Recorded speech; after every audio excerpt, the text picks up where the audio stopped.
हर युग में लेखक समाज को आईना दिखाने का कार्य करता है।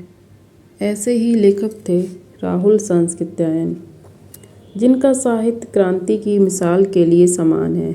इनका साहित्य समकालीन की ज़रूरत है। जहाँ दुनिया इधर भीतर है, वहीं इनका साहित्य दुनिया को बचाए रखने का काम करता है। मानव व्यवहार कैसा जीवन दर्शन से सरोवर होती है। इनकी पुस्तकें राहुल जी घुमक्कड़ प्रवृत्ति के थे। उन्होंने बहुत सी जगह घूमे, जिसका असर उनके साहित्य में भी देखा जा सकता है। कनैला मेरा पितृग्राम है। मैं ननिहाल में पैदा हुआ और वहीं पला बढ़ा, इसलिए जन्म ग्राम वही है। हर गांव की आप बीती रोचक कथाएं होती हैं, जिनको बाल कल्पना और भी मुँह बना देती हैं। हो सकता है मेरे लिए भी कैनाल की कथाएं आकर्षक मालूम हुई, पर सत्य कल्पना से भी अधिक सुंदर होता है।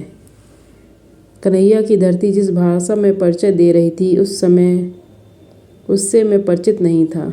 जब परिचित हुआ तो कुछ घंटों के लिए, सिर्फ 2 बार, 1943 और 1957 में। वहाँ जो पाया, 13 फरवरी 1957 को उसकी पुरातत्व सामग्री देखने के लिए विशेष तौर से कनैला गया था और उसके बारे में निम्न पंक्तियाँ लिखें।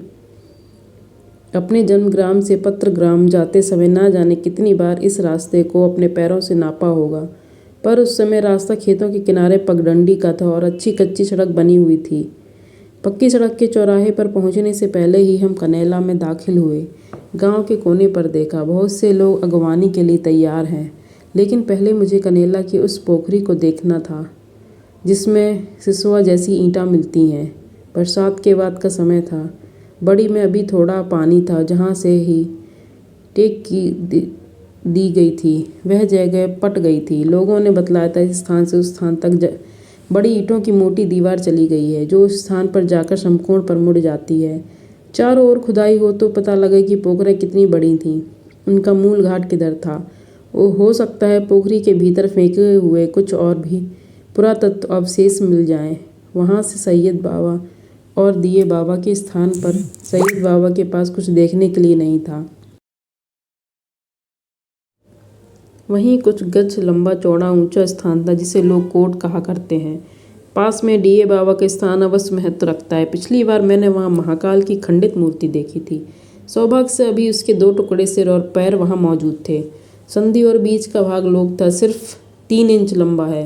मूर्ति 21 इंच की रही होगी। यह जरूरी नहीं, क्योंकि महाकाल की मूर्तियों की तरह इस मूर्ति के दोनों पैर भी काफ़ी फासले पर चित्र आए हुए हैं। सिर को वहाँ छोड़ना सुरक्षित नहीं था, इसलिए उसे साथ ले आया। महाकाल के मुख को देखकर तिब्बत के चित्र और मुख चलाती थी। उसी समय उसी तरह की सारी साज सज्जा थी।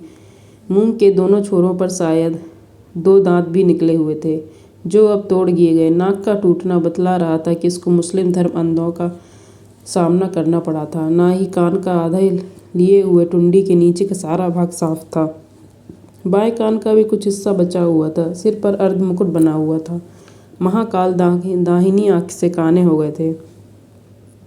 पर भाई, यहाँ कते जब भी झलकता है। मुकुट के नीचे केसों की पार्टी के बाद मुकुट के ऊपर भी अग्नि ज्वाला की तरह प्रज्वलित कुंचित केस कलाप भी दिख पड़ते हैं, जो मुकुट से 3 इंच ऊपर तक चले गए हैं। ठीक उसी तरह ज्वाल महाकाल तिब्बत में आज भी बनाए जाते हैं। वज्रयान का यह महान देवता का मेला आज से 89 शताब्दियों पहले परम पूज्य माना जाता है, पर आज मेरी शिवाय उसे कोई पहचानने वाला भी नहीं है। कितना परिवर्तन!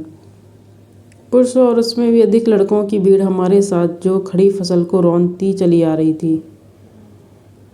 रावत का टोला मौजूद था, लेकिन 1 मिनट के मोह ने पैरों को उधर जाने से रोक दिया। रावत के पुत्र आज 2 बार से इस गांव के प्रधान निर्वाचित हो रहे हैं। ग्राम में जाकर ग्रामीणों से ना मिलना अफसोस की बात थी, पर हर चीज़ का याद रखना मुश्किल था। श्यामलाल नामधारी ही नहीं, सारा गांव दरवाजे पर स्वागत के लिए उपस्थित था।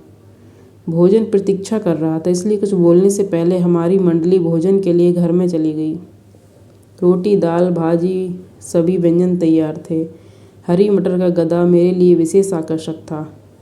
मैं सवेरे चाय पीने के साथ ही इंसुलिन ले लिया जा करता था, जिससे दिन पर छुट्टी रहती है। यह देखकर प्रसन्नता हुई कि कम से कम भोजन में वहाँ सब एक वर्ण है। श्रीवास्तव, ब्राह्मण, क्षत्रिय सभी आसन से आसन मिलाकर बैठे भोजन कर रहे हैं। भोजन उपरांत प्रतीक्षा करते बंधुओं के बीच कुछ बोलना पड़ा।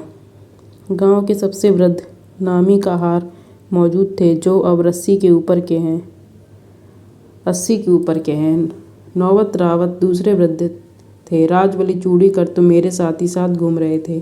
मुझे प्रसन्नता थी कि उन्हें देखते ही पहचान गया। उनके सामने लाभ की बात मैं कह सकता था। बिछड़े हुए खेतों को इकट्ठा देखकर इशारे की खेत करो। मैंने कहा, सारे गांव एक खेती करने की जरूरत नहीं है। पहले गांव की 45 शादी खेतियां होनी चाहिए और पिछले 100 वर्ष के बटे हुए खेतों को इकट्ठा कर देना चाहिए। पंचायती खेती की बात मैं उन्हें समझाना चाहता था, लेकिन मुझे स्वयं विश्वास नहीं था कि मेरे शब्द बहरे कानों में भी नहीं पड़ रहे हैं। पर अगले दिन गांव की बारात में आजमगढ़ आए। कनेला के बहुत से लोग मिलने आए। जब गांव के सबसे ज़्यादा खेत वाले पुरुष ने भी गंभीरता से, एक बार आप और कुछ समय के लिए आ जाए तो हमारे यहाँ जरूर पंचायती खेत हो जाएगी।